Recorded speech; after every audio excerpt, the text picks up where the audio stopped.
Hey, what's up guys? Welcome back, and today we're going to do One Piece chapter 1076 review. Let's get into it. The title of this chapter, Old Friends. And the first thing I want to discuss is the Seraphim Mihawk's new ability that we found out about, and it turns out that he has the Dice fruit, which was previously owned by Mr. One. And it's cool how we get a reaction from Zoro with a side-by-side panel where the Seraphim Mihawk is doing a downward leg slash with his blade leg, and it reminds Zoro of Mr. One making that exact same attack. In terms of the actual ability, I'm not sure how much this changes, because what I was thinking the Seraphim Mihawk's ability is the Elbaf fruit. So imagine if S-Hawk had Law's ability, he would be absolutely hacks and probably one of the most powerful characters in the entire story. So all this was telling me is that once the Seraphim are grown up, I think they will be very, very dangerous, and that's just bound to come in this story. Someone is going to age them up, but I don't know who, honestly. And as the Seraphim are attacking, Luffy and Zoro are carrying Lucci and Kaku like dead bags of weight, and they're just like, oh damn, maybe we should let them go, you know what I'm saying?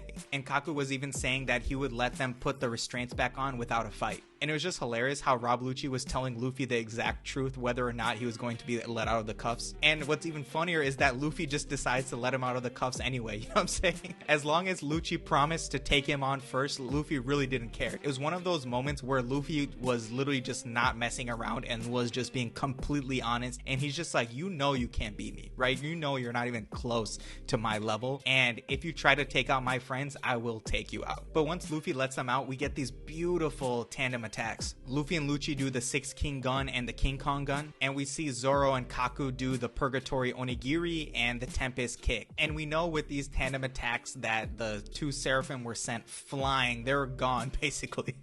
After this, we get a look deeper into the lab, and we actually find our Cypher Pole agents that disappeared. And this was actually mentioned at the beginning of the arc where the CP5, 7, and 8 teams went missing after they went to Egghead. And we even get a bit of insight from one of the Cypher Pole agents as he states the weaponized sea beasts were the ones that attacked them. Thus, he thought that Vegapunk was involved in this attack, but as we find out, the Stella Body is actually trapped there with them. So whoever has been orchestrating these cameras going out, the lab defenses going down, and things like this, that is the same person that kidnapped the kid Stella Body and threw him in here. And it looks like Bonnie's ability faded out here now as the Stella Body is old again. So when we go back and think about who was in control of these weaponized sea beasts, it obviously points to Lilith. So Oda is trying to make it kind of blatantly obvious here that Lilith could be the culprit, but I think it is definitely still otherwise. And I think that one of these other Vegapunks is actually setting up Lilith to take the fall here. And what we've all been waiting for is our boy Shanks, and Shanks is in action. Let's go. We get a little scene to reminisce at first where this little giant kid is begging Shanks to take him with him, and Shanks just says his usual line here, don't be dumb, there's no way I'd bring a hot-headed kid like you, right? And obviously Oda's just trying to pull our heartstrings here and remind us of that initial scene with Luffy. And just as Shanks is finishing up his last gulp of sake, he finds out that someone is ready to attack the red hair pirates. And Shanks is just like, damn, I must have lost time catching up with old friends. And meanwhile, we get a little scene with Ben Beckman, Lucky Roo, and Yasop. And Ben Beckman states the enemy will be pissed for keeping him waiting. And Lucky Roo's like, yeah, haha, you can't talk back. Do you really think he's the only one they're mad at? So I think this confirms that Ben Beckman is the one who took Kid's arm. And I think that really says something about Ben Beckman, where he's absolutely savage. And speaking of old friends, we find that Dory and Brogy have came back to Elbaf, and that's who Shanks was hanging out with. Like, once Usopp sees them again, that's gonna be such an amazing moment. And before the red hair pirates set out for battle, Shanks actually asks Rockstar to send a message to Kid. Shanks says that Kid has a choice. He can either hand over the Lode Poneglyph and run, or he can risk fighting him. And obviously, what do you think Kid's gonna do here? He's not gonna back down. Right when Shanks was telling Rockstar to send a message to Kid, it brought a flashback right into my head. It was of the time when Rockstar was sending a message to Whitebeard, and Whitebeard just tore up the message, and he's just like, yo, I don't have time to talk to you snot-nosed brats. I want Shanks to pull up right here. You know what I'm saying? Like, he was just like, if someone needs to talk to me, they need to be important, and I need to respect them. You know what I'm saying? Whitebeard was not messing around with no messengers. So I was just like, imagine what Kid's gonna do to Rockstar. You know, like, Kid is just gonna kill Rockstar, dude. He does not give an F. It was also really cool to see how Shanks is just beloved by everyone on Elbaf. You know, they're just like fawning over him, like, you know, honestly how us One Piece fans are fawning over him. Shanks is just so freaking cool. And it's actually cool how Killer is hesitant to fight the Red Hair Pirates again, as he says the last time they fought, they barely got a glimpse of Red Hair himself.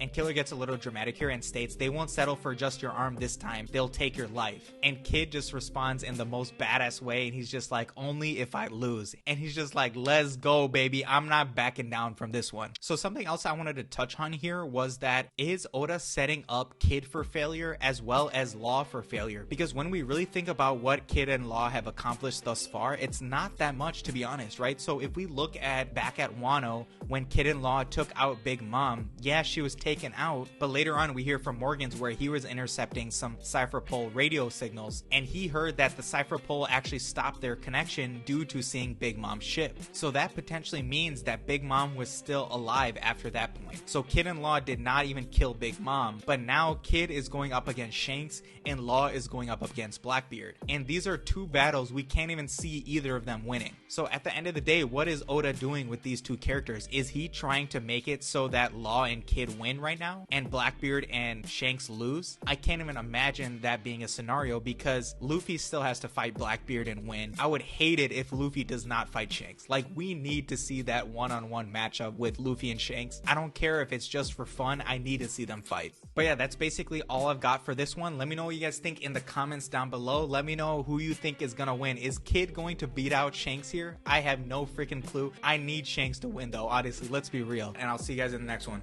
Deuces.